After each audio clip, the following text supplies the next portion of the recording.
En la carta de los Tesalonicenses, en el capítulo 4, versículo 7.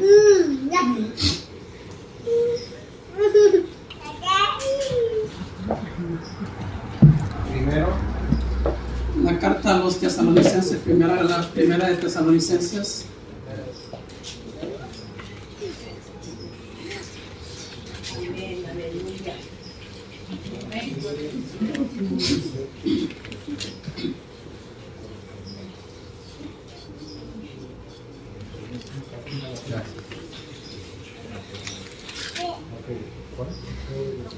Cuatro, 7, primera Tesalonicenses, dice así: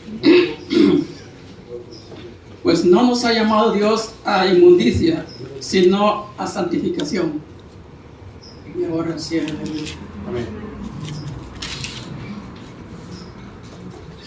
La vez pasada vimos al apóstol Pablo, ¿verdad?, en acción en la provincia de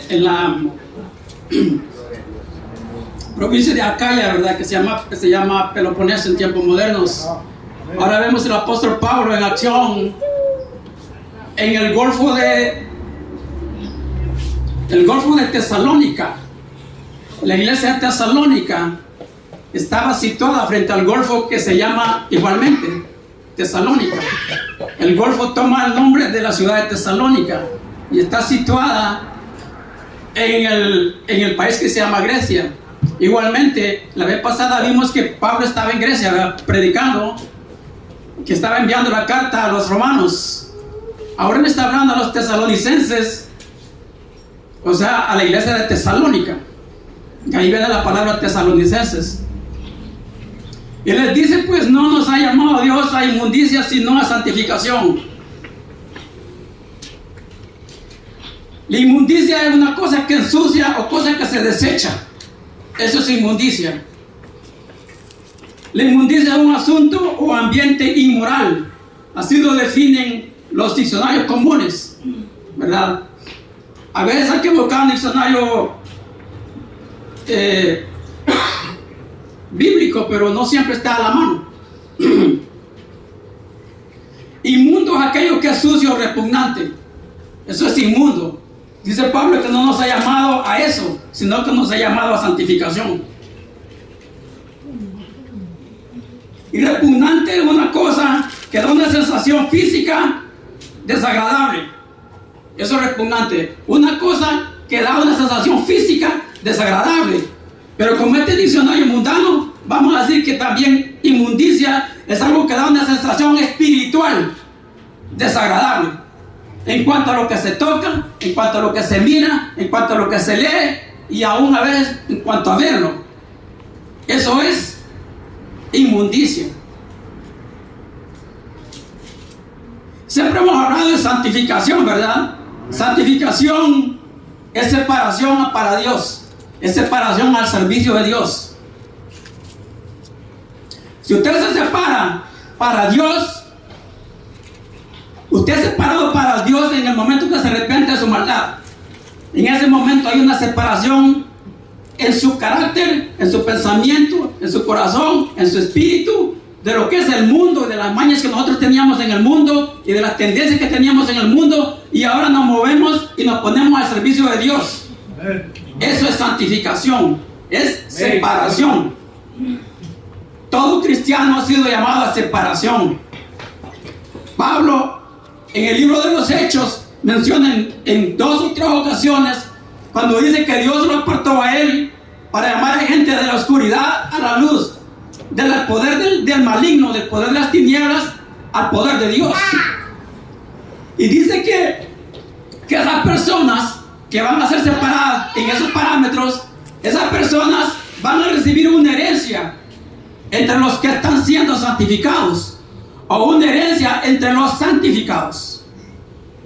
Que esas personas no por de casualidad fueron llamadas al arrepentimiento, no porque o por una cosa ligera se arrepintieron de sus pecados, sino que esas personas inmediatamente después que se arrepintieron de sus pecados fueron llamados a santificación y a recibir herencia. entre los santificados. Que esas personas que ya estaban santificadas antes tienen una herencia. Tienen una herencia aquí en la tierra y tienen una herencia allá en el cielo. Pero que a medida se van agregando nuevas personas llamadas a esa santificación, también esas personas están recibiendo esa herencia entre los santificados, o entre los que están siendo santificados. Nunca vamos a confundir perfección con santificación. Son dos cosas diferentes. Santificación es separación. Es separación. Es decir, que usted está totalmente desconectado de las cosas del mundo.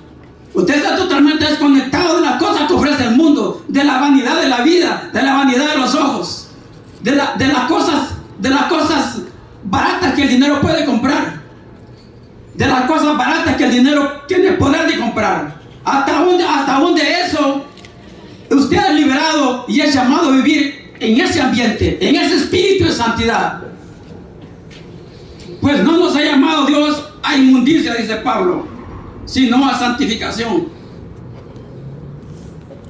Arriba de eso leemos un texto que dice: pues la voluntad de Dios es vuestra santificación, dice el apóstol Pablo. Que la voluntad de Dios es que después que usted se arrepintió de su maldad, de su inmundicia, vamos a decir, después que usted le dio la espalda a la inmundicia, que la voluntad de Dios es que usted proceda y se someta a un proceso de santificación. La voluntad de Dios no es que la gente se pierda. A Dios Todopoderoso no le agrada cuando el mundano o el impío se muere en su maldad. Cuando Jesucristo lo han visto en el infierno, visitando el infierno, diferentes áreas del infierno, a veces se ve que Jesucristo está llorando. ¿Por qué? Se le bajan las lágrimas. Solo en esa ocasión se ve que llora Jesucristo. ¿Por qué? Porque esa gente pasó el umbral, el límite, donde ya no hay retorno.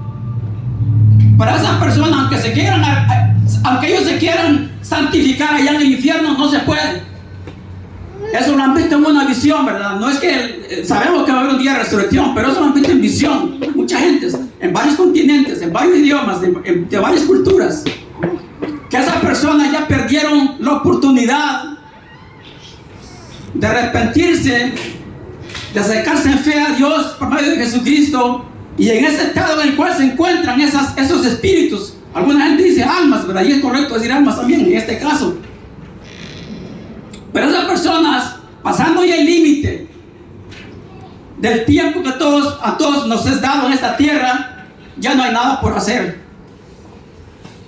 A una niña que fue a ese lugar, el tío le decía, sobrina le decía, Sara se llamaba la niña, o se llama, ¿verdad? Sarita le decía, dile al Señor que me saque de aquí, le decía. Entonces, y como la Biblia dice que después de la muerte y el juicio, ¿verdad? Después de la muerte y el juicio, por allá andan diciendo muchos que después de la muerte que va a haber una segunda oportunidad. No va a haber segunda oportunidad. La oportunidad la tenemos aquí usted y yo. Esta única oportunidad no podemos nosotros desperdiciar. Y cuando le decía el tío, ¿verdad? Porque era el tío de la niña Sarita, ¿verdad? Sarita le decía, dile al Señor que me saque de aquí, le decía. Dice que el Señor le dijo, no me acuerdo qué palabra le dijo, dice, porque ella se acordó que la Biblia decía que después de la muerte el juicio, ¿verdad? Y yo me callé, dice la niña, yo me callé. Porque el Señor la reprendió con los ojos, creo que la reprendió, ¿verdad? Porque no se puede intervenir por una persona muerta ya. Esta oportunidad que usted tiene y que yo tengo es única.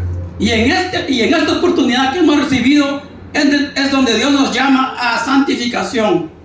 Aleluya.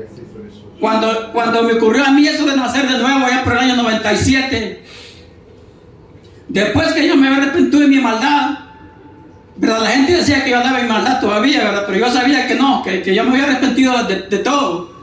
Lo que pasa es que hay cosas que quedan en uno, ¿verdad? Y esas cosas son las que la santificación va quitando. Es el trabajo de la palabra de Dios, es santificarnos. Santifícalos en tu verdad, dijo Jesús. Tu palabra es la verdad. Aleluya. Yo me acuerdo que yo tenía cosas que cambiar en ese momento. Mi vestimenta, andaba bien apretado, yo como un homosexual. Y todavía sentía cierta tentación de irme a tomar, ¿verdad? De fumar. Pero el Señor me habló, ¿verdad? Y yo también sentía, Él me habló, que también en mí había una vanidad y también que en mí había una idolatría. Porque la idolatría puede ser de diferentes maneras. Yo conocí a un hombre que ya se murió, que idolatraba los carros Ferraris. Esa era su idolatría. O sea, eso es lo que se miraba externamente, pero detrás de eso había muchas otras cosas más. Es que uno solamente externaliza un caso, una manera de idolatría, pero detrás de eso hay mucho más. Ese hombre murió con unas paredes forradas con carros rojos Ferrari, de diferentes tiempos, de diferentes modelos. Esos carros son fabricados en Italia, ¿verdad? Y desde la juventud comenzó a caer en esa idolatría, y eso es lo que se miraba externamente. Pero al conversar con él había muchas cosas más que eran también idolatría. Y en mi caso, ya se lo dije una vez, pero en mi caso era que yo estaba casado con lo que es lógico, con lo que se llama filosofías del mundo. La filosofía estudia el saber humano. O sea, cuando alguien dice soy filósofo, quiere decir yo estudio el saber humano. En todas las áreas, esas ciencias son sin fin. Ciencias son sin fin, como la física, como la teología, más decirlo así, como la historia, son cosas que no tienen fin. Cuando el Señor me reveló eso a mí, yo tuve que dejarlo. Y dejé de leer periódicos y de ver televisión por 3 años. Oiga bien, por 3 años yo me separé de esas cosas. Al final de 3 años me acuerdo que compré un libro, ya fue un libro cristiano, de un misionero, ¿verdad?, al este de Europa. Todavía tengo ese libro por ahí. Pero vean que Dios nos cambia y Dios nos redarguye a nosotros. Amén. Y nos somete a un proceso. Porque a usted lo ha sometido a un proceso y a mí también me ha sometido a un proceso. Y usted está viviendo su proceso, yo estoy viviendo mi proceso aún a esta edad, a los 57 años de edad. Y en ese proceso, si usted lo vive en Cristo Jesús, si usted lo vive en la palabra, usted está logrando y está viviendo en santificación. Amén. Aunque usted no lo pueda ver, aunque usted diga, pero yo soy el mismo de ayer, yo soy el mismo de hace un año, pues no va a ser el mismo, porque en ese proceso y en ese redargüimiento que la palabra da, hay una limpieza que está ocurriendo en usted. Y eso es santificación, eso es separación.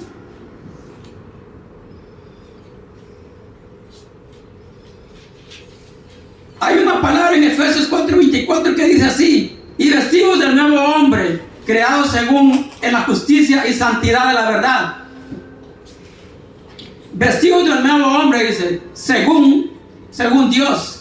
Este hombre ha sido creado según Dios, no según usted. Es según Dios. Es según el diseño de Dios. Según el plan de Dios. Según las decisiones de Dios. Ese hombre ha sido creado según Dios. No según una iglesia. No según un instituto bíblico. No según el periódico. No según la televisión. No según Univisión. No según la industria cinematográfica de California y del mundo entero. Sino según Dios. Según las revelaciones de la Biblia. Y dice la palabra que según Dios, en la justicia y santidad de la verdad. En la justicia, dice. Nosotros sabemos que hemos sido justificados por medio de la fe a través de Cristo Jesús. Creyó Abraham, dice la Biblia, y esto le fue contado por justicia. E igualmente usted creyó la palabra, usted creyó que había salvación, y por creer usted ha sido declarado justo. No según las cortes del estado de California, porque esta palabra justicia acá tiene que ver con righteousness. La palabra que en inglés es righteousness, algo que es espiritual, algo que es una situación en la que Dios lo declara a usted libre de toda culpabilidad del pecado. Lo declara limpio como un niño. Eso es ser justificados por medio de la fe. Es decir, que allí no cabe usted lo que usted haga. Allí usted no es declarado libre de culpabilidad y de pecado por lo que usted ha hecho, sino porque usted creyó en el sacrificio de Jesucristo en el Calvario. Usted ha sido procesado, ha sido declarado culpable en una corte celestial, y al final cuando le dice usted es digno de muerte, un momento dice Cristo, yo morí por él o por ella. Se puede ir libre de todo pecado y de toda culpabilidad del pecado. Fue perdonado de pecado, fue comprado de nuevo, redimido. Aleluya. Y después, un segundo después, fue declarado justo. Fue declarado righteous. Fue declarado justo en los ojos de Dios. Gloria a Dios. Y en los momentos en que usted es débil, está en sus debilidades y sus tentaciones, aún ahí está Jesucristo y dice, yo morí por él y yo respondo por él. Aleluya. Gloria a Dios. Como un niño huérfano que no tiene quien lo proteja, viene en la calle pidiendo, ¿verdad? Que está desprotegido en la calle, pero porque Jesucristo dice, yo respondo por él, usted es justo y usted sigue siendo hijo de Dios. Amén. Aleluya. Gloria a Dios. Porque nosotros fuimos declarados hijos de Dios, no por voluntad de varón, no por decisión de un grupo, de un conglomerado de personas, no por una religión particularmente, sino porque Dios decidió hacernos hijos de Dios por medio de la fe en Jesucristo. Aleluya. Por voluntad de Dios, por voluntad de lo alto. Aleluya. Gloria a Dios. Y vestimos del nuevo hombre, creado según Dios en la justicia y santidad de la verdad. En esta verdad, en esta verdad hay santidad. Santidad de la verdad, dice. O sea, en esta verdad hay santidad. ¿Cuál verdad es esa?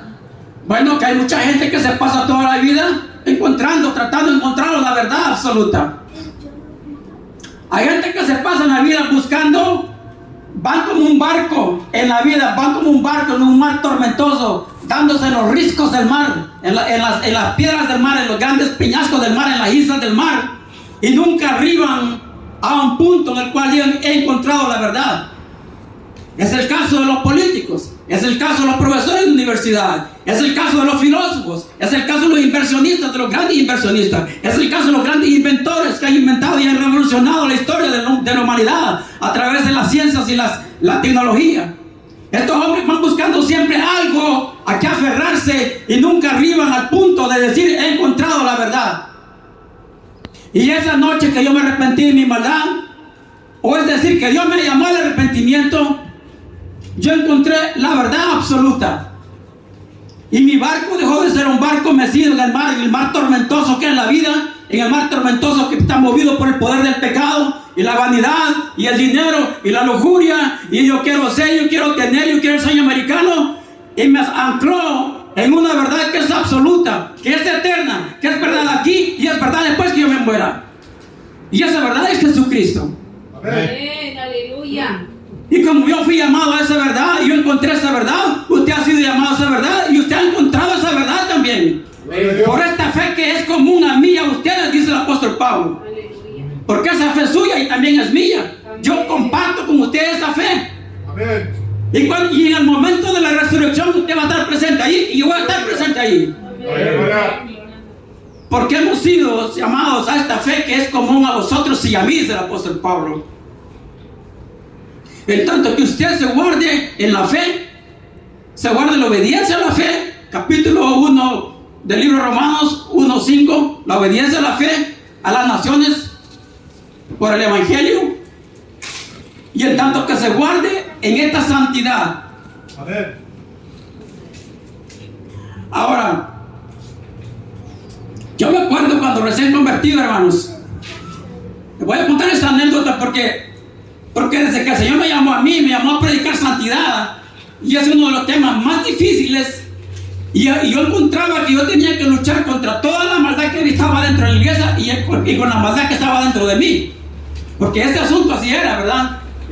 Así era, yo estaba joven, tenía como al filo de los 30 años, y yo me acuerdo que yo mencionaba santidad, pero yo veía que había deficiencias en mí, había luchas en mí que no tenían fin, día y noche luchando en lágrimas, en suplicios, en oración, en búsqueda del Señor, a como estaba mi nivel de fe en ese momento, pero como había sido llamado yo.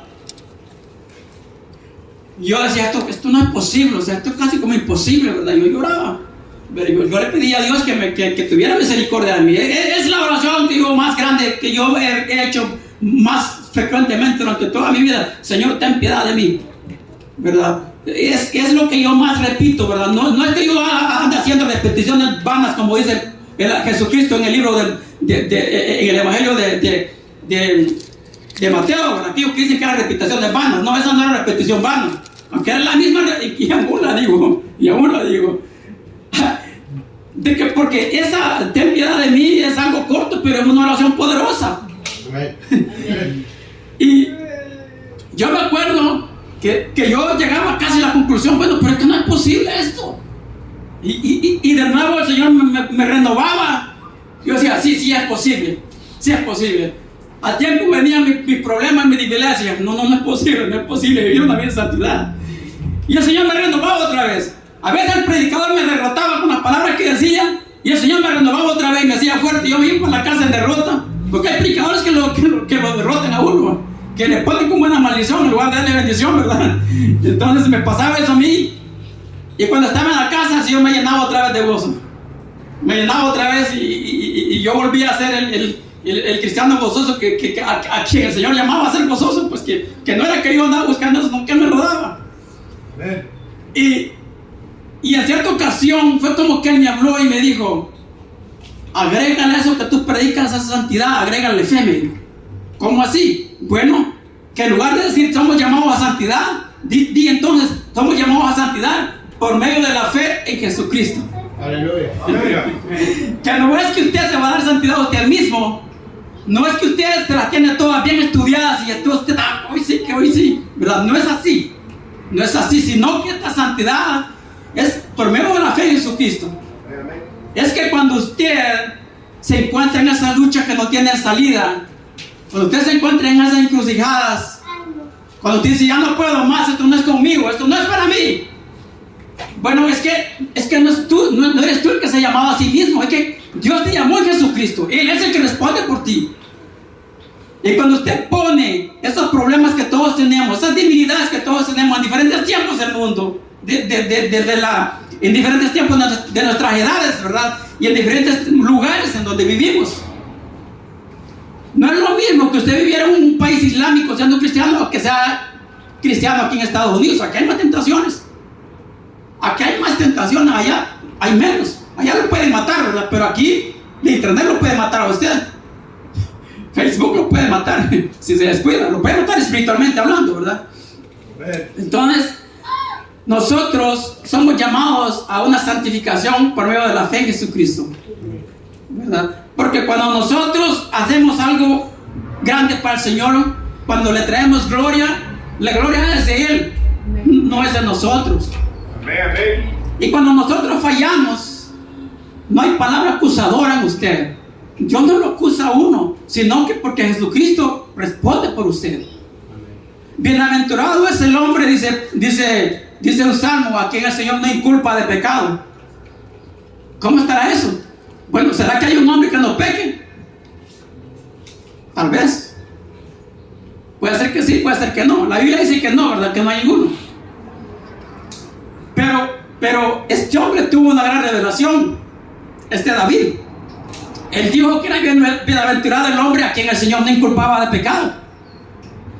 Quiere decir que él recibió una revelación en la cual él se sentía tan libre de pecado y de culpabilidad del pecado, y estando en la ley se sintió en la gracia. Estando en el Antiguo Testamento, él vivió la gracia que es en Cristo Jesús, aunque él no sabía que iban a ser un Cristo. Él estaba esperando un redentor hasta este punto en la historia de la revelación de Dios hacia la humanidad. Aún se esperaba un Mesías, pero él dijo que era bienaventurado ese hombre que Dios no inculpa de pecado. Y estoy yo persuadido de que hay personas a quien Dios no inculpa de pecado, que hay personas que viven tan cerca de Dios, que Dios los mira con tal misericordia, que Él no los señala con la mano, con el dedo, quiero decir. Él lo dice, y eso es justificados por la fe. Eso es parte de justificados por la fe.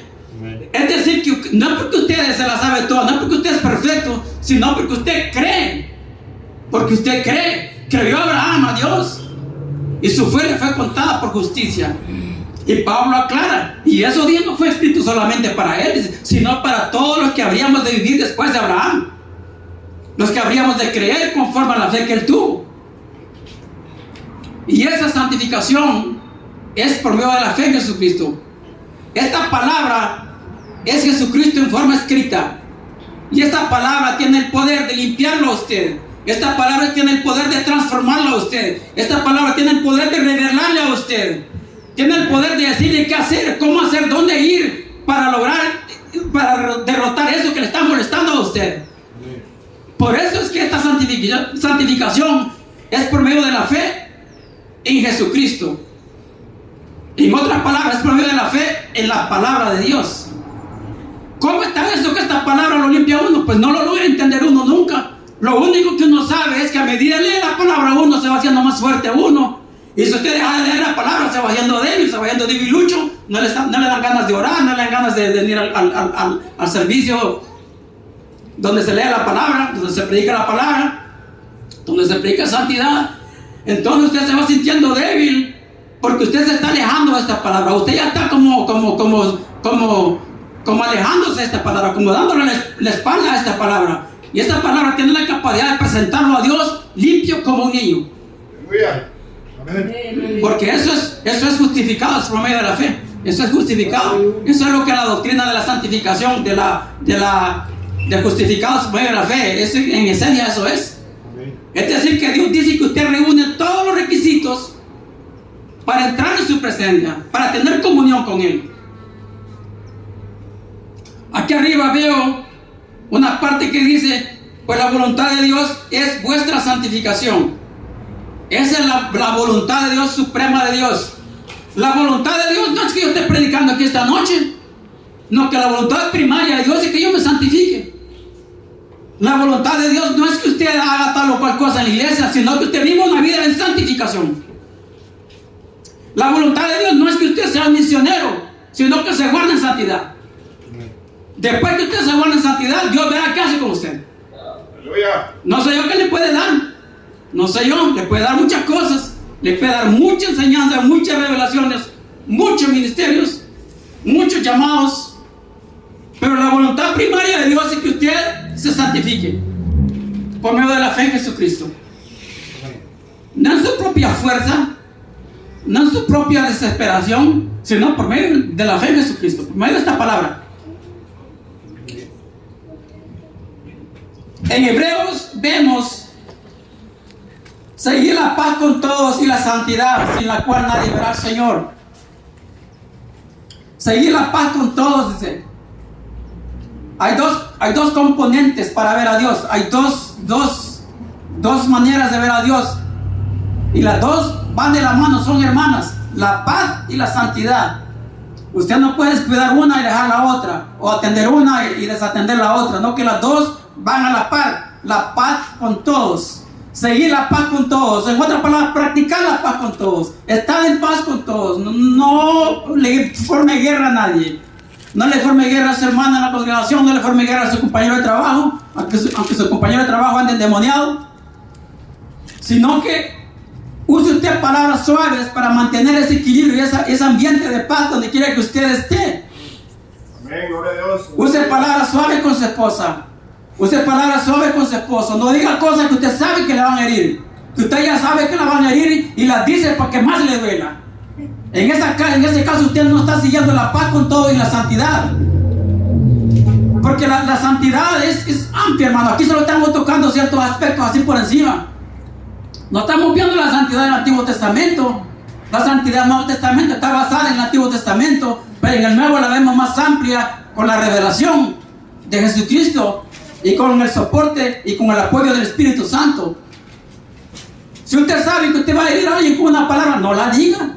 No la diga, porque eso, y en un matrimonio, hermano, cuando se dice una palabra hiriente, eso cuesta sanarlo. Aleluya. Eso cuesta sanarlo. Me acuerdo yo cuando yo andaba de novio, voy a contarle un ejemplo. Cuando yo tenía 19 años, tenía una novia que tenía 29 años. Y yo me acuerdo que ella se echó una broma.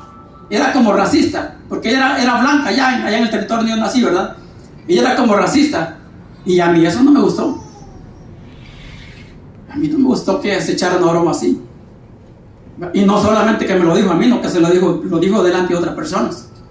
Entonces, ¿qué supe yo? Bueno, que no tenía amor para mí. Y además que a esa edad uno ni sabe qué es amor uno, hermano. Mejor a esa edad hay que andar buscando casarse, ¿verdad? A los 19 años no es una edad para andar buscando casamiento, sino que es edad para santificación.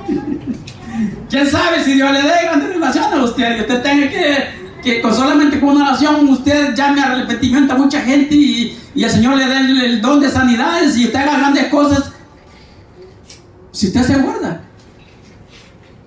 Y esta mujer, dije yo, esta mujer no me ama, dije yo, ¿verdad? Y bueno, no llegamos a nada, porque digo esto porque me pasó a mí, ¿verdad? Si esa mujer se hubiera puesto un zipper en la boca, a lo mejor me hubiera engañado. O sea que me hubiera convencido que me amaba, ¿verdad? Y yo me hubiera caído yo por ella, redondito, ¿verdad? Pero porque la boca la traicionó, yo como tengo un oído muy desarrollado, ¿verdad? Que yo lo que la gente me dice no se me olvida. Pues dije yo, aquí no hay casamiento, dije yo. Y ella estaba entusiasmada con eso, ¿verdad? Ya tenía 29 años ella, yo tenía 19.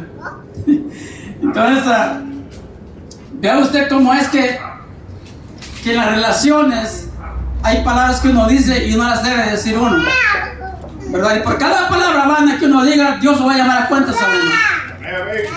Y es mejor que uno se ponga a cuentas con Dios aquí y no esperar a morirse uno para ponerse a cuentas allá en el despertar de entre los muertos, ¿verdad? Porque si usted hiera a su esposo, usted hiera a su esposa con palabras vanas, con palabras soeces, con palabras hirientes, hay juicio sobre usted. Y está fallando a la fe y está fallando a esta santidad a la cual hemos sido llamados a vivir. Usted podrá decir, bueno, Carlos, pero tú no tienes derecho a predicarme sobre las cosas porque tú ni nada, ni tom, ni son, deciden allá en mi país, ¿verdad? Pero usted no sabe el entrenamiento al cual he sido sometido. Usted no sabe que desde niño fui entrenado para estos asuntos. Que yo me entrené en ciertas cosas sin saber que un día yo iba a ser llamado a predicar el Evangelio de Salvación. Como el apóstol Pablo, ¿verdad? Usted sabe que donde iba el apóstol Pablo, iba camino a Damasco. Iba persiguiendo a la iglesia. No sabía él que la hora cero había llegado para él, que la hora cero había arribado, y cuando se le apareció Jesucristo le dijo, ¿qué quieres que yo haga? Y bueno, Jesucristo le dijo, te ha apartado para ser testigo de mí en Jerusalén, en Samaria, en Judea, en todos los confines de la tierra, para dar testimonio de mí, le dijo, a gentiles, a judíos, a reyes, comandantes militares, a soldados, a magistrados, a gente importante, a alcaldes, a gobernadores. Para eso te ha apartado, dijo Pablo. Y Pablo no sabía. En ese momento Pablo no sabía que él había sido apartado. Y había estado leyendo la ley por tantos años. Y según Pablo se iba a morir en esa ley. Según Pablo, ese conocimiento era suficiente para él. Ni sabía para qué. Él ni sabía, porque no estaba bien claro ver que si había resurrección o no había resurrección, que si había salvación o no había salvación. Pero él estaba tan convencido que eso que él había hecho hasta ahí, que era suficiente para estar bien, según él. Cuando se le apareció el Señor Jesucristo en el camino a Damasco, y se dio cuenta que andaba mal, que andaba en la carne. Pablo andaba en su propio espíritu. Se había separado para sí mismo. Se había separado para un sistema religioso, para una iglesia, una sinagoga, para un gobierno humano, para un sistema político, para un sistema corrupto, para un sistema que tira y empuja, que tira y empuja en la política. Para eso se había apartado el apóstol Pablo, mas no se había dado cuenta. En ese momento se dio cuenta para qué había nacido y para qué había sido llamado, y todo lo fue revelado. Comenzó el proceso de revelación en él y se dio cuenta que él había nacido para predicar el Evangelio de Salvación. ¿Fue fácil la conversión? No fue fácil, porque en toda conversión hay un precio que pagar. ¿Cuál precio es? Si ya Jesucristo murió por usted y por mí. Bueno, que estamos llamados a santificación. Ese es el precio que debemos de pagar usted y yo, ¿verdad? Que Jesucristo ya pagó todo, si es verdad. Y en el momento que usted se arrepintió de su maldad, usted fue declarado santo y justo. Si en este momento se pasa a la calle usted y lo mata un carro, un tren, o un furgón, un trailer, al cielo va. Amén. Pero en ese llamado, en esa salvación, en ese mismo paquete que Dios le entrega a usted y a mí, que a mí entregó a mí y que le entregó a usted, está también este aspecto de la santificación. Mire qué curiosa es la santificación, que cuando Dios en toda la Biblia dice, nosotros sabemos que Dios es omnipotente, nosotros sabemos que Dios es omnipresente, Aleluya. nosotros sabemos que Dios es omnisciente, o sea que lo sabe todo. Amén. Amén. Pero de todo, y sabemos que Dios es santo. Aleluya. De todas esas características que Dios tiene, no le dice a usted sea omnipotente, no le dice así, le dice sea santo, le dice, porque yo soy santo. Aleluya. Esa es la única cosa que Dios comparte. Es la misma cosa que Dios comparte con usted. De las características que tiene Dios, de las características que Él tiene, esa es la única que comparte con sus hijos. Y es a lo cual estamos llamados usted y a mí, en este llamado común del Evangelio de Salvación.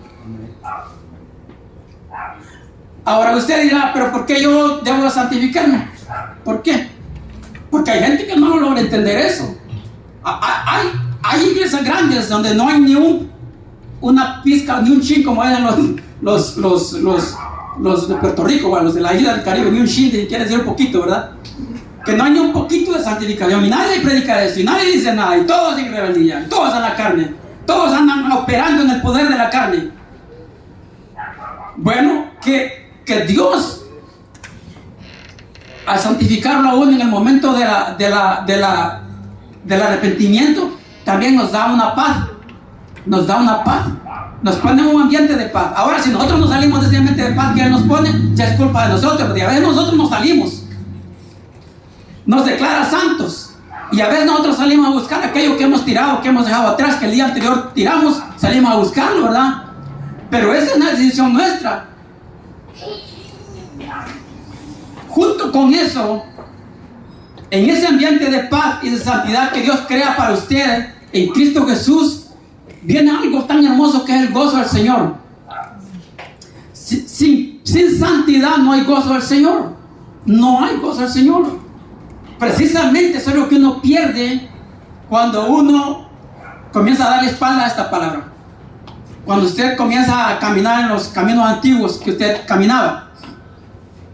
En mi caso, pues, ya les he contado, ¿verdad? Parte de eso.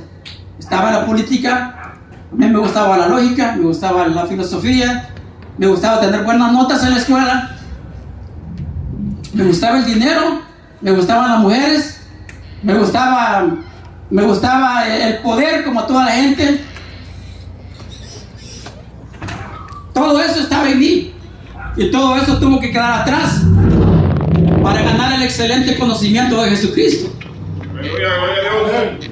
A todo eso tuve que darle yo la espalda, porque ese era mi llamado. Yo llegué a la hora cero también en mi vida, como llegó la hora cero en su vida también, como le ocurrió al apóstol Pablo. Y no hay diferencia entre una conversión y otra, hermanos. Lo que pasa es que unos somos convertidos de una manera y otros de otra. A Pablo lo convirtió al mismo Señor Jesucristo, y a usted lo convierte al mismo Señor Jesucristo, el Espíritu de Jesucristo, usando el Espíritu Santo. Es el Espíritu Santo el que toca las vidas. Es el Espíritu Santo el que toca las mentes. Es el Espíritu Santo el que toca el corazón de uno. Es el Espíritu Santo que pone el pensamiento en uno para decirle, mira, Carlos, esto necesita cambiarlo, mira, esto está mal, esto que tú estás haciendo está mal, esto que tú dijiste está mal. Es el Espíritu Santo, y el Espíritu Santo usa esta palabra como materia prima. Por eso santifícalos en tu verdad. Tu palabra es la verdad. Gloria a Dios. Si usted no atesora esta palabra, el Espíritu Santo no va a tener material para trabajar con usted. Desde lo poquito que usted sepa, lo que el Espíritu Santo va a usar para trabajar con usted y en usted. Amén. Amén. Gloria a Dios. Para alcanzar ese plan que Dios ha delineado para usted, el Espíritu Santo va a usar esta palabra. Y va a usar otras herramientas, que puede ser la oración, que puede ser el ayuno, que puede ser la humillación delante de Dios, que pueden ser muchas cosas así, como orar en el Espíritu Santo. Orar en el Espíritu Santo comprende orar en lenguas, comprende orar con lágrimas, comprende Como cuando usted está orando y no es usted que está diciendo las palabras, sino que es como que alguien le está poniendo las palabras a usted. Eso es orar también en el Espíritu Santo. Porque ¿cómo hemos de pedir? No lo sabemos, dice Pablo, mas el Espíritu intercede por nosotros con gemidos indecibles. A veces hay que orar con gemidos indecibles, ¿verdad? Con gemidos. Esa es otra manera de orar en el Espíritu Santo. Vemos que Dios nos llama a vivir en paz con todos. Es decir, que si nosotros cometimos un error o dijimos algo hiriente, necesitamos pedir perdón, ¿verdad? Si usted está casado, usted necesita pedir perdón por alguna palabra hiriente que le haya hecho su esposa.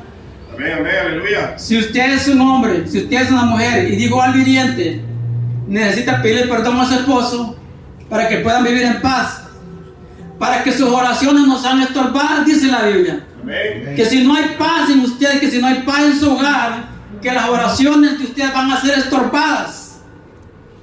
Es decir, que usted puede orar con emociones, usted puede orar con sus propias emociones, usted puede orar fuerte, como aquella amiga que les digo yo, que cuando ora baja el cielo y baja el cielo y todas las estrellas y bajan los ángeles al suelo, ¿verdad? Pero cuando se va para la casa no quiere nada con la palabra. Y hasta ese día vive rebeldía.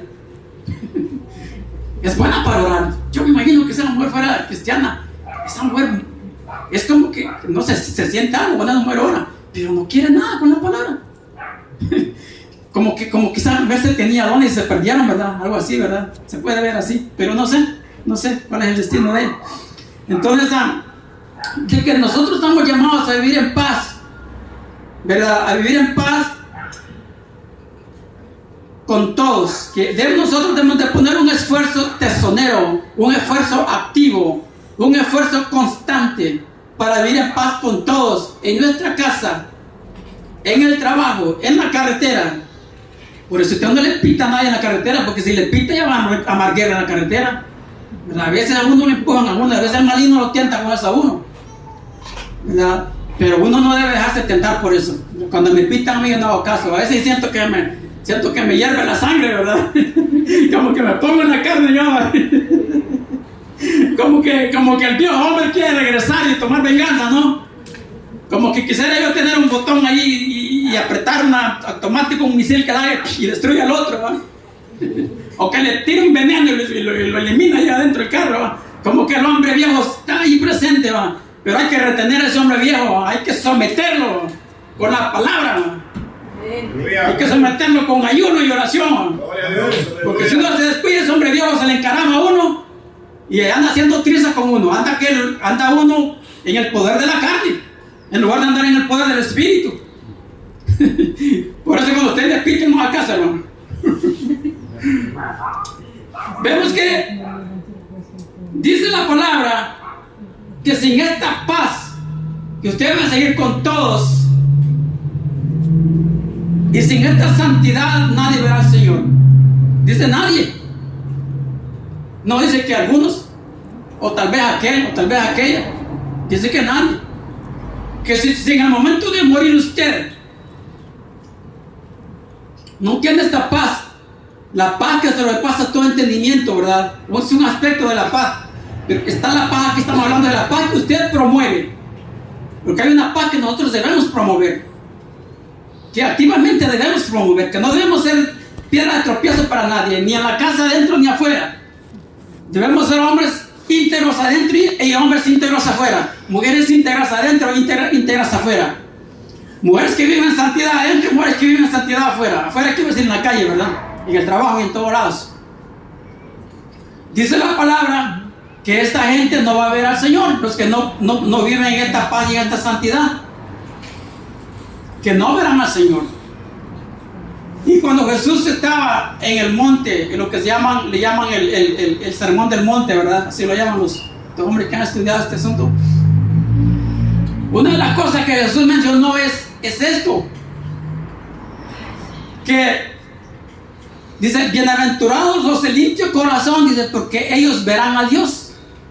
Fíjese cómo dice muchas cosas él, ¿verdad? En ese sermón del monte, pero una de las cosas que dice es, bienaventurados los de limpio corazón, porque ellos verán a Dios.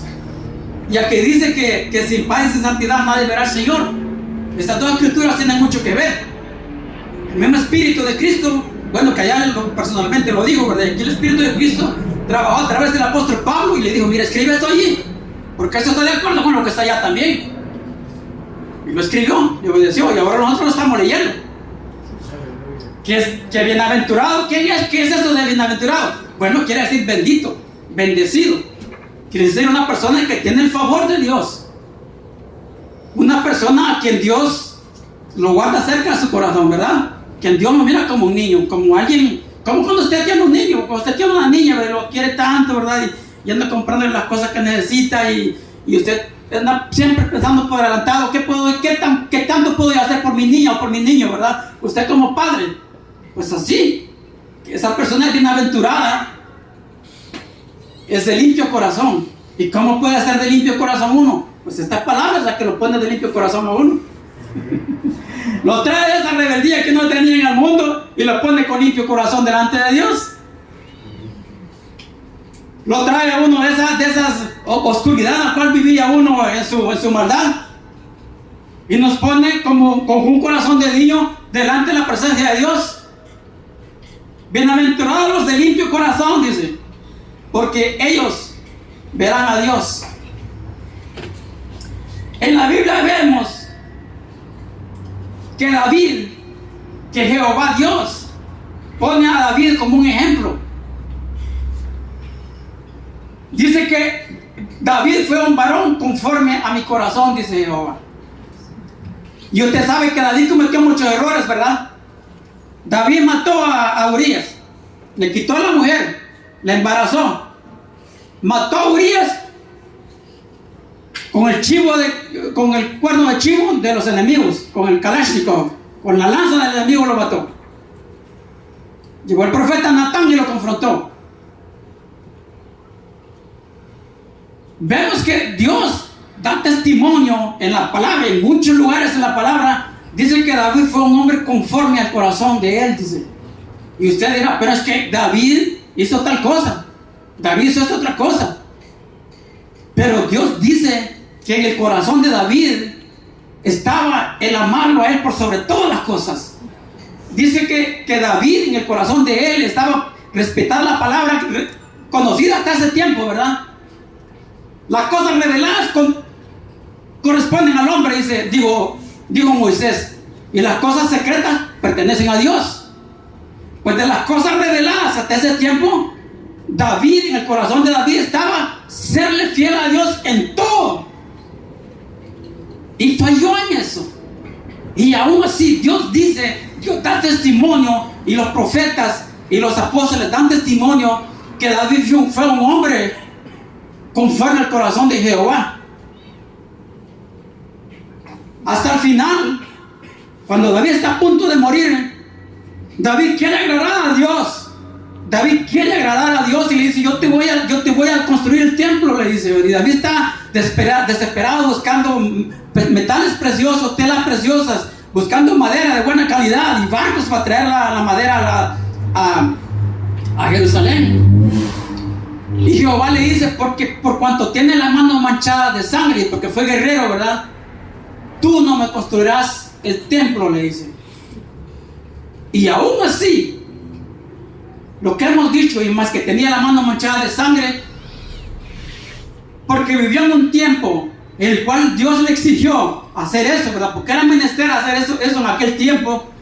Dios declaró a David un hombre justo, conforme a su corazón.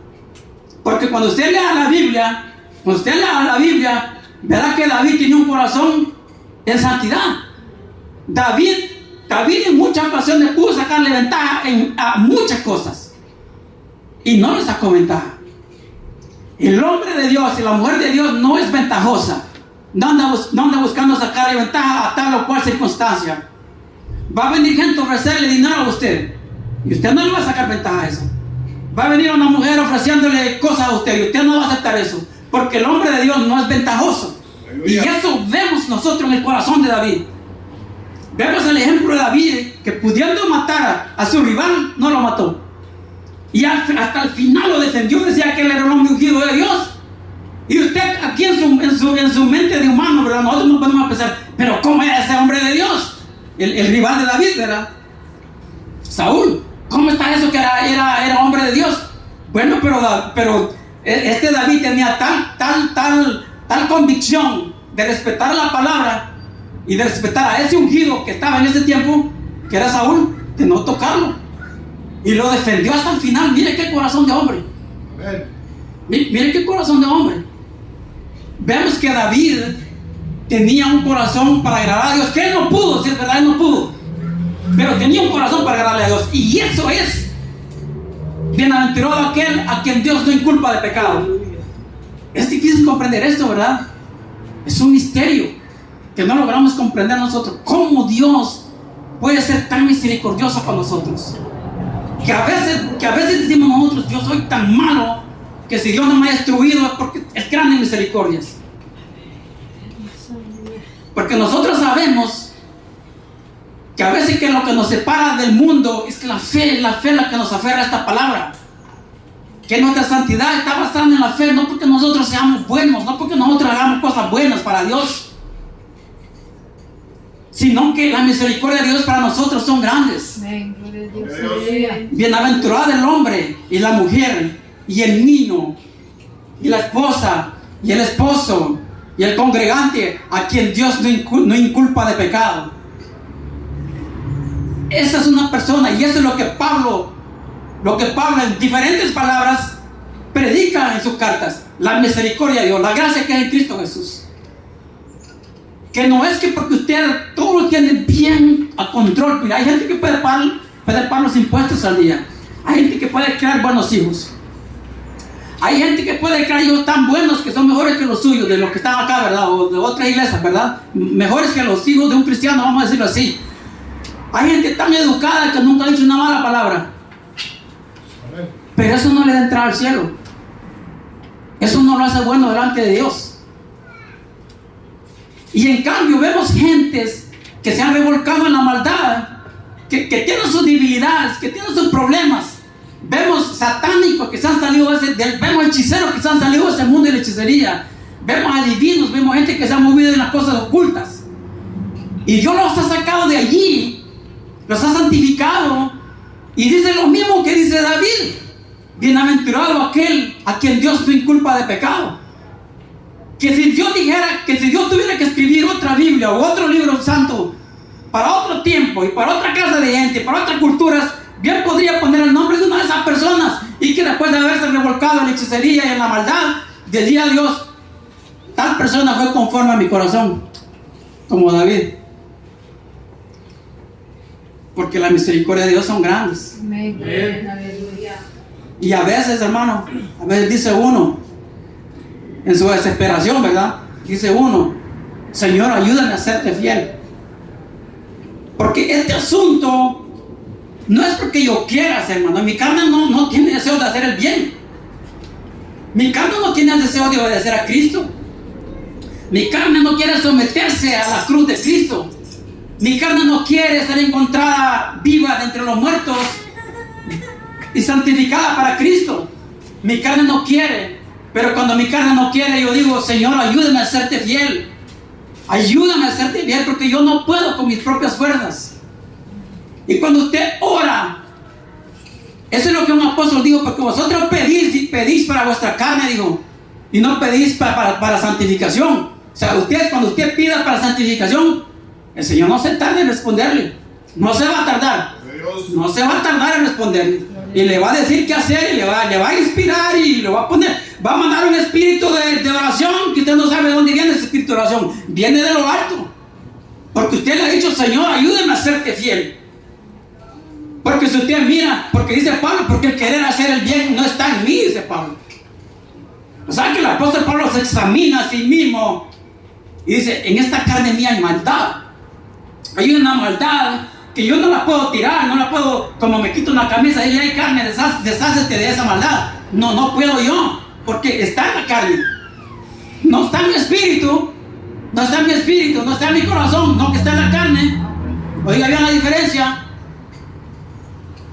Pero yo, ¿qué diré?, dice Pablo, cuando yo veo eso, de que hay una ley en mí que se revela contra la ley del espíritu, contra la ley de mi mente, dice Pablo. ¿Por qué dice de mi mente? Porque en la mente Pablo está lleno de la palabra de Dios, está lleno de revelaciones, está lleno del gozo del Señor, está lleno de la unción. Y aún así, mira que esta carne quiere tender para el otro lado, que esta carne quiere arrastrarse como una culebra. ¿Y qué hago yo? Dice Pablo. Gracias doy a Dios por Jesucristo Señor nuestro, dice. O por Jesucristo mi Señor. Pablo da gracias a Dios que en ese momento en el cual se encuentra en esa circunstancia, de que no depende de sus propias fuerzas, ni de su propia inspiración, ni de sus propias revelaciones, sino que depende de la revelación y del poder de lo alto que están en Cristo Jesús. Gloria a Dios, aleluya. Porque esta carne es traidora y es mala. Y esta carne sabe que para ella no hay esperanza de resurrección. En sí mismo esta carne usted va a resucitar con una figura parecida a la que tiene y con las características más o menos que tiene. Pero para ella en sí mismo, para esta carne, no hay promesa de resurrección, no hay promesa de vida eterna, sino que su cuerpo va a ser como el cuerpo de los ángeles, va a ser como el cuerpo de Jesucristo, y su cuerpo va a ser lleno de luz, y va a resultar como una túnica larga, como la que tienen los ángeles, como la que tiene Jesucristo, y va a tener unas sandalias de oro que brillan así como las de Jesucristo, va a tener las características de Jesucristo. En el momento de la resurrección, ¿en qué varía? Bueno, pues que Él es Rey de Reyes y Señor de Señores. Y nosotros pues somos sus hermanos menores, somos sus súbditos, ¿verdad? Nosotros somos los que le servimos a Él y a nuestro Dios Padre. Pero en cuanto a las características espirituales, vamos a heredar esa promesa de gloria. Amén. En cuanto nos mantengamos en la voluntad de Dios. ¿Cuál es esa voluntad de Dios? Pues que vivamos en santidad, que vivamos en ese llamado. Dijimos que santidad es separación para el servicio de Dios. Vemos nosotros, en el Antiguo Testamento vemos un caso de un hombre que se quería separar para él mismo. ¿Quién es ese hombre? Bueno, aquel hombre que llegó a aquel puerto de Israel, ¿verdad? Y luego tomó una nave que iba para Tarsis. Y que se subió a un barco y el barco lo escupió, lo tiraron al mar y se lo comió una ballena. Ese hombre estaba huyendo a la santificación. ¿En qué sentido? Bueno, que él se estaba apartando para él mismo, no se estaba apartando para Dios. Aleluya. Dios lo había capacitado a él para ese llamado que le había hecho. Lo había preparado desde que nació. Seguro estoy. Los profetas de Dios fueron llamados y fueron preparados desde ese niño. Pero este hombre en ese momento no quería hacerle caso a Dios. Se quería separar para mí, para hacer lo que a él le gustaba, para hacer lo que él creía que estaba bien. No quería hacer la voluntad de Dios. No quería moverse en la voluntad de Dios. No quería amarse en el llamado de Dios. No quería moverse en ese paquete de fe que Dios le había entregado cuando lo llamó al arrepentimiento. Y estaba huyendo de su llamado. Estaba saliéndose de la santificación.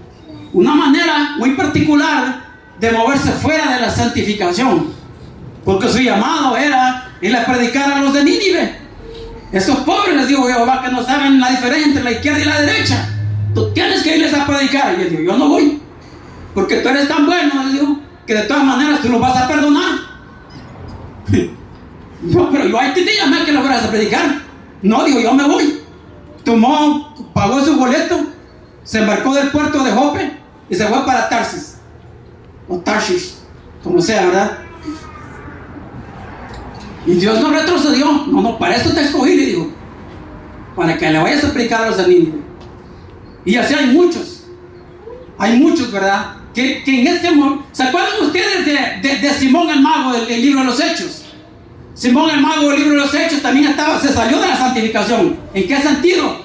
Bueno, este hombre, Simón, cuando vio que Pedro imponía las manos y que la gente recibía el Espíritu Santo por la imposición de manos, él dijo, dame de eso, dijo. Yo quiero de eso, dijo, porque yo quiero. Bueno, que él quería que él lo vieran, ¿verdad? Él quería que él lo mirara, porque tenía poder. Adentro ese hombre no estaba santificado. Había algo que fallaba dentro de él. algo que lo traicionaba, algo que lo arrastraba en la carne, que lo hacía arrastrarse como culear en la carne, ¿verdad? Ese hombre andaba mal internamente. Tal vez andaba santificado externamente, no sabemos, tal vez llevaba su túnica, probablemente que sí, pero internamente quedó expuesto cuando pidió ese favor, ese don de Dios, el cual no le pertenecía a él. Y le aclaró el apóstol, le dijo: tu hombre, le dijo, lleno de toda maldad, le dijo, lleno de toda maldad, le dijo. Y le dijo que arrepiéntete, le dijo, si fuese posible que Dios te perdone. O sea, le dio palabra profética, le dio palabra le dio con la misma palabra de reprensión, también le dio la salida, ¿verdad? Le dijo: arrepiéntete, le dijo. Porque así es la palabra de Dios. La palabra de Dios confronta a uno y también le da la salida, ¿verdad? La palabra de Dios sin darle la salida a uno no es palabra de Dios. Tiene que ser una palabra con misericordia. Y vemos que Pedro le dio palabra de misericordia. Le dijo: tu hombre malo, lleno de toda maldad, le dijo, de toda suciedad, le dijo, arrepiéntete, le dijo, por si acaso fuese posible que el Señor te perdone. Y le dijo Simón, que eso se puede interpretar como una noción positiva, porque él dijo: ojalá que no sea como tú dices, le dijo. Y yo hasta este momento soy de la convicción que este Simón pudo haberse salvado, porque él no le respondió mal a Pedro, sino que le dijo: ojalá que no sea como tú dices, le dijo. Hay una posibilidad, quedó abierta una posibilidad que este Simón se haya arrepentido, ¿verdad? ¿Por qué Simón resultó con esa trama, ¿verdad? Con esa conspiración de quererse adueñar del don, sin recibirlo de Dios y sin pagar el precio que tienen que pagar? Pues porque aquellos pagaron el precio de ser apóstoles, ¿verdad? Aquellos estuvieron en oración en el aposento alto, aquellos estuvieron recibiendo palabra de Jesucristo por 3 años, sufrieron persecución, sufrieron limitaciones, tal vez no tenían que comer los apóstoles, pero sufrieron muchas limitaciones, necesidades, pasaron muchas necesidades. Y cuando estaban listos, Dios los llenó con ese Espíritu Santo y ese don de poder dar el Espíritu Santo a otros, de poder impartirlo a otros. Y Simón quería recibirlo sin pagar el precio. Y Simón estaba lleno de concupiscencias, estaba lleno de deseos carnales, ¿verdad? Concupiscencia es deseos carnales. La concupiscencia es el deseo desmedido de cosas materiales o de deseos que tienen que ver con la carne. Así se define, pues. Se puede extender en dos áreas. Y este hombre estaba lleno de concupiscencias. ¿Cuál concupiscencia era de la de él? Bueno, que él quería ser apóstol y él quería que lo vieran. Y si hubiera habido red en aquellos tiempos, se hubiera puesto rápido en la red que lo vieran en YouTube y en Facebook. Pero no había, ¿verdad? No había. Entonces, este hombre andaba en su concupiscencia, en sus deseos de la carne. Andaba en la vanidad de los ojos, en la vanidad de la vida, en las cosas que el dinero sucio de este mundo puede comprar, en los deseos de la carne que el dinero puede satisfacer, que el poder puede satisfacer, que la belleza puede satisfacer, que la posición económica puede satisfacer, que la posición social puede satisfacer. Ese hombre andaba en su concupiscencia, pero de una manera particular que este hombre, de cómo estaba por dentro. Pero en ese momento que le pidió a Pedro que le diera, pues si yo te ofrezco dinero, le digo, ¿cuánto quieres? Y aquí está. Bueno, y no, ese dinero a lo mejor era mal habido, venía de como era brujo, pero había sido brujo. Probablemente el dinero que él había guardado de la maldad, de los tiempos que se andaba en la maldad, todavía lo tenía guardado ahí. No había quemado completamente los libros, como aquellos otros burros que quemaron los libros, los otros que vemos en el libro de los Hechos.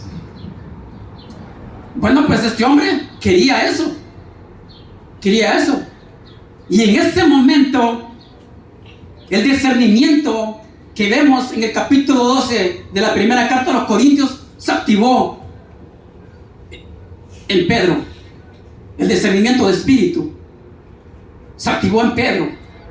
El discernimiento de espíritu le da a usted la capacidad sobrenatural de saber qué trae una persona por dentro. A veces por verle el rostro, a veces por una palabra que la persona dice, a veces por cómo se viste, a veces porque Dios le da la capacidad de ver algo más allá de lo natural. El don del discernimiento de espíritu se activó en Pedro y le dijo: tú, hijo del diablo, dijo, lleno de toda maldad. Mire qué manera de trabajar el don del discernimiento de espíritu en ese momento. Era importante. Y en la iglesia necesitamos el discernimiento de espíritu también. Para que la iglesia, porque hablamos porque estamos en una iglesia pequeña, ¿verdad? Pero en las iglesias grandes, porque no hay discernimiento de espíritu, cualquiera predica, cualquiera canta, cualquiera es diácono, cualquiera es pastor, cualquiera es misionero, cualquiera funda una iglesia, porque no hay discernimiento de espíritu. A veces llegan como el mago ¿verdad? Asumimos que era, ya no era, ¿verdad? Asumimos que no era, de que lo que tenía una lucha en la carne, ¿verdad? De que lo que necesitaba era un toque de resurrección, lo que necesitaba era un toque de santidad en ese momento. Pero a la iglesia también entra gente así, y es preciso que una persona tenga ese discernimiento, y nosotros podemos pedir ese discernimiento en el poder del Espíritu Santo, porque lo necesitamos grandemente en las iglesias. Solamente así podremos desterrar toda carnalidad, toda desviación, toda maldad de los púlpitos de las iglesias, con el don del discernimiento de espíritu. Y así por el estilo, vemos que si usted se sale del llamado que Dios le ha hecho y se sale de ese nivel de fe en el cual Dios le llamó, usted también corre el peligro de salirse de esa santidad al cual ha sido llamado. Ahora, usted dirá: bueno, pero Carlos, para ti es fácil hablar de eso porque tú no tienes ninguna obligación. No es fácil, no es fácil, porque es una de las cosas más difíciles de hablar, la santidad, y vivirla también no es fácil. No es fácil porque hay que estar clamando a Dios constantemente, hay que estar buscando a Dios constantemente, hay que estar leyendo la palabra, hay que estar haciendo ayunos constantemente, hay que estar en vigilia, hay que cerrarse la boca cuando necesita cerrarse la boca uno, hay que vivir en esa paz, hay que hacer la paz con todos, hay que seguir esa paz con todos, para que la santidad y la paz vayan de la mano, para que una y la otra se apoye, ¿verdad? Porque si la una le falta y la otra le falta, bueno, tal vez está fuerte la santidad y la paz no tan bien, pero la santidad le ayuda a la paz y se van ayudando mutuamente. Pero usted, por ejemplo, que está casada, usted que está casado, usted que tiene niños, usted también está llamado, o sea que su santidad es difícil, más extensa que la mía, porque usted está llamado a crear a sus hijos en santidad. Parece imposible, ¿verdad? Como que algo extraño esto, ¿verdad?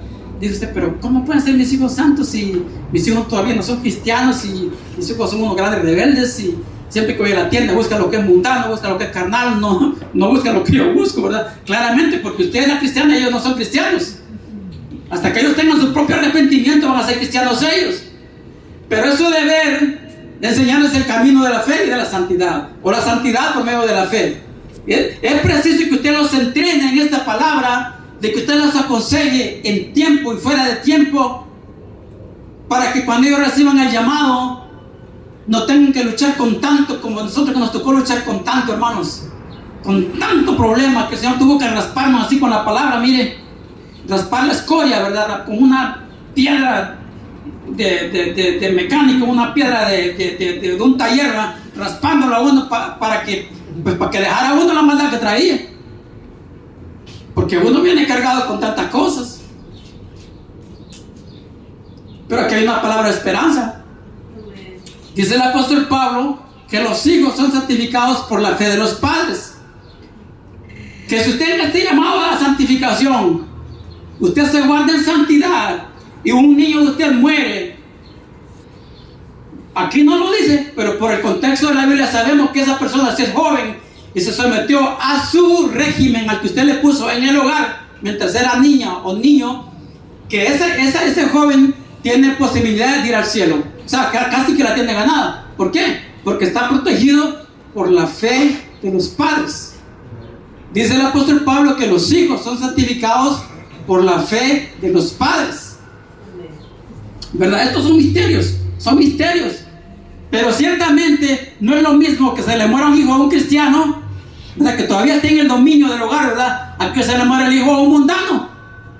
Hay una gran diferencia, porque el mundano nunca aconsejó a su hijo, nunca le enseñó el camino de la palabra, nunca le dijo: mira, hijo, apaga ese televisor, mira, apaga esa suciedad que estás viendo, ¿verdad? Apaga ese Nintendo, mira, tira a la basura esos pantalones mundanos que tú tienes.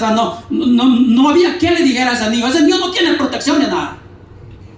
Pero vemos que Pablo dice que nuestros hijos son santificados por la fe de los padres, de que esos hijos están protegidos por algo espiritual, porque sus padres son obedientes. Y mientras nuestros hijos, aquí yo no comprendo completamente este asunto, ¿verdad? Porque aún nosotros, aún a esta edad, a veces no lo entendemos a cabalidad, de que ellos están protegidos por la fe de sus padres. Y usted y yo, que somos adultos, o sea, que no tenemos padres creyentes, ¿verdad?, que ya somos independientes, pues nosotros estamos protegidos por la fe en Jesucristo. Él es nuestra cabeza, ¿verdad? Él responde por mí y Él responde por usted. ¿Verdad? Que andemos en harapos, que andemos en pobreza, que andemos cayéndonos, que andemos con dolores, Él responde por usted y por mí. ¿Verdad? Porque Él dice la palabra que Él, por el gozo que tuvo, dice, Él lo vio con bendición. Él sabía que al salvar a usted y a mí, que él recibió un gozo, y por causa de ese gozo, dice, Él decidió ir a la cruz por usted y por mí. Que por causa de ese gozo que Él vio, sintió una visión de que Él decidió rendir su vida en aras de que usted y yo no pasáramos por ese castigo. ¿Quién era que le iba a castigar a usted? Bueno, que en el infierno castigan a la gente. Ese es el mero punto de los que van al infierno, que los están castigando constantemente. Pero Jesucristo fue allá, a esa cruz en el Calvario, para que usted y yo no fuéramos azotados de esa manera. En el libro de Romanos vemos que en el Evangelio de Salvación se revela la justicia de Dios, que es por fe y para fe, como está escrito: mas el justo por la fe vivirá. En el Evangelio de Salvación vemos que de otra cosa que el Evangelio de Salvación lo libra a usted es de la ira de Dios. El Evangelio de Salvación lo libra a usted del pecado, lo libra a usted también del poder del pecado.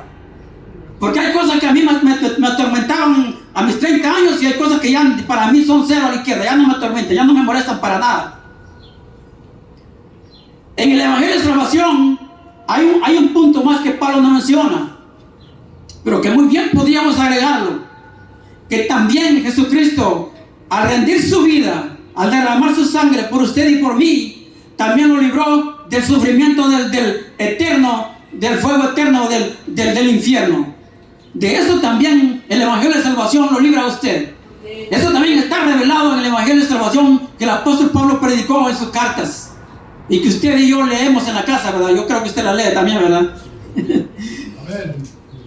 Léanlas, porque eso es lo que da fuerza para estar siempre lleno de Dios, lleno del gozo del Señor, de esa certeza de salvación, que no importa lo que venga, no importa que yo muera en pobreza, no importa que yo muera en enfermedad, no importa que cuando yo esté en mis años mayores todos me den la espalda, no importa que la iglesia me expulse, no importa que nadie escuche mi predicación, no importa que nadie sepa que yo soy cristiano, no importa que todo California se vuelque al satanismo y a la hechicería. Estoy convencido de que he recibido un llamado en Cristo, como lo recibió el apóstol Pablo en el camino a Damasco, y es el mismo llamado que usted ha recibido. La diferencia está que el apóstol Pablo fue llamado a ser apóstol. Yo no fui llamado a ser apóstol, usted tampoco, pero el llamado es el mismo. Quitando eso de apóstol, el llamado es el mismo.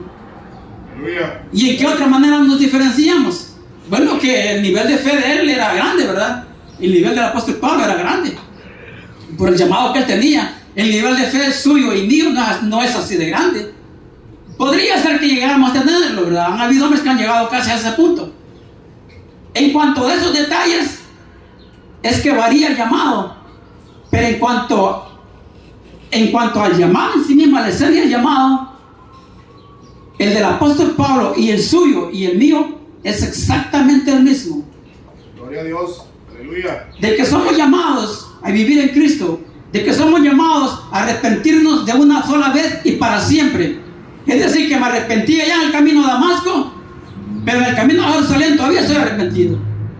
Y en el camino a California aún sigo arrepentido.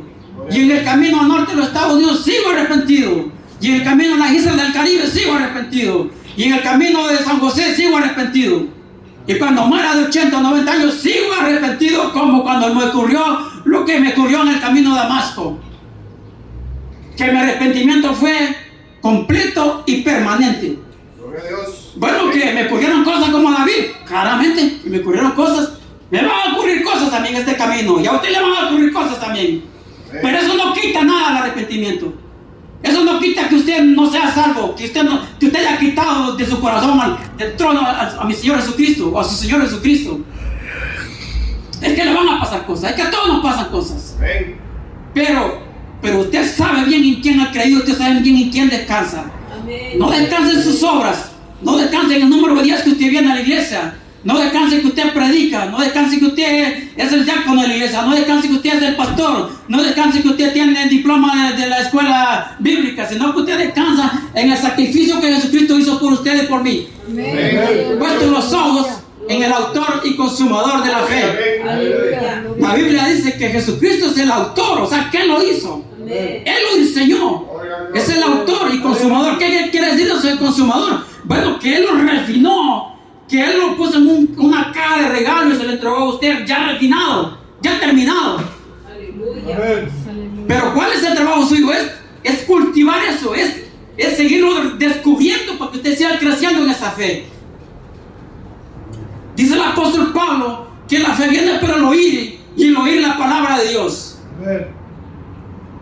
La fe viene por el oír. Bueno, alguna gente pues yo no tengo fe. No, pues aquí dice cómo es tener fe. Aquí dice que es por el oír. Y si no lee, y si no usted no escucha, si no tiene esa oportunidad de oír, bueno, tome la Biblia y póngase en la casa a leerla en voz alta para que usted mismo la escuche, ¿verdad? Porque la fe viene por el oír. Oírla espiritualmente, pero también oírla por aquí, por este oído, ¿verdad? Porque por algo nos dio oído el Señor. Amén. Dice que la fe viene por el oír. Dice, ¿y el oír qué? El oír la palabra de Dios, dice. Bueno, que si usted se pone a escuchar música mundana, no va a crecer en fe. Si usted se pone a ver las novelas de Univisión, no va a crecer en fe, ¿verdad? Si usted se pone a leer todos los eventos del mundo, todas las guerras que están ocurriendo, no va a crecer en fe. No va a crecer en fe. Que si usted provee para las cosas de la carne, no va a crecer en fe. Va a tener una fe por allí, ¿verdad? Que a veces alta, a veces baja, y que a veces que se cae, a veces que se levanta, y a veces no está seguro usted de su salvación, no está seguro, porque solo en santidad y seguridad de salvación. Solo en la santidad. Nunca va a escuchar usted a una persona que diga, voy a estar en el día de la resurrección ahí. Una persona que se muere fuera de la santidad, fuera de la voluntad de Dios, fuera del deseo de Dios, del cual es que seamos santificados. No va a encontrar usted una persona que diga, yo voy a estar ahí presente en el día de la resurrección, como los católicos. No hay ninguno. Pregúntele usted a un sacerdote, pregúntele usted a un obispo o un arzobispo, le va a dar como unas enseñanzas y le va a dar vuelta, le va a dar un revoluto, le va a traer de aquí para allá con historias, con inventos de él, que al final le va a decir, bueno, que no estoy seguro que soy salvo. Como los islámicos tampoco, no hay seguridad de que haya salvación. No tienen seguridad. Al momento de morir, ellos están en la agonía de la muerte, de no estar seguros de que hay vida eterna para ellos. ¿Por qué? Porque no llegaron al momento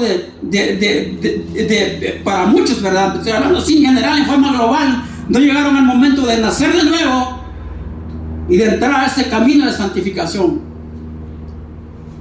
al cual es usted llamado y yo también.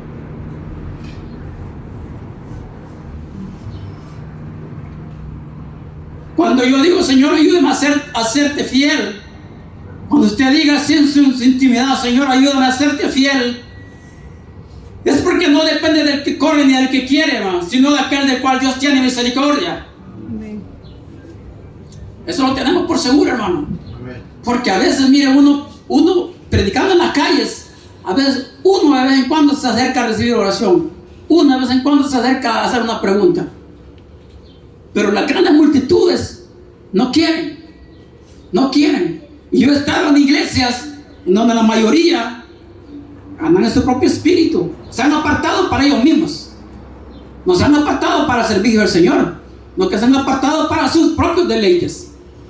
¿Cómo le estaba pasando a Jonás, verdad? Jonás se llamaba, el que se fue para Tarshish, ¿verdad? Bueno, que se estaba apartando para él, andaba en sus propios deleites. Él dijo, voy a darme un crucero, digo, un crucero, como los que existen hoy. Se subió a un barco y se fue. Andaba fuera de la voluntad de Dios.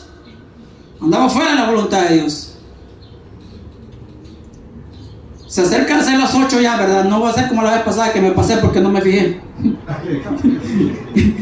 Prediqué 1 hora y 14 minutos, nomás no me fijé. Pero ya son las 8, ¿verdad? Entonces, vamos a hacer una oración para terminar. Antes de terminar, quiero recordarle que el gozo del Señor está íntimamente conectado con la santidad. Amén. ¿Verdad? No tiene usted que ser perfecto, pero si en su corazón amar esta palabra y amar la santidad y tener un corazón para querer agradar a Dios, porque por ahí se comienza, ¿verdad? No hay que hacer como aquel que dice, bueno, yo voy a hacer la voluntad de Dios, pero ya cuando tengo unos 70 años de edad, y ya cuando ya no puedo hacer nada. A esa edad yo caigo a los pies de Dios y me arrepiento, ¿verdad? Así no hay que ser uno, no que hay que decir, bueno, así como me llamaste, no reniego, así como me llamaste, así me llamaste, yo lo acepto. Yo acepto que tengo limitaciones, yo acepto que tengo debilidades, y esas limitaciones y esas debilidades las presento al trono de su gracia, ¿verdad? Y así logro el oportuno socorro. En el nombre de Jesús, ¿verdad? Esta noche, Señor, ayúdanos a serte fiel. Ayúdanos a cumplir tu palabra. Ayúdanos en aquellos momentos de debilidad, en los momentos de duda. Ayúdanos a renunciar de aquello que es difícil renunciar, para que seamos capaces de llevar gloria a tu nombre. Y que tú no nos desampares nunca y nunca nos niegues esa cuota de gozo que necesitamos todos los días mientras vivamos en esta tierra. Ayúdanos en el proceso de santificación para que seamos dignos de despertar de entre los muertos el día de la resurrección. En el nombre de Jesús, amén. Amén. Gloria a Dios. Gracias, Jesús. Gloria a Dios.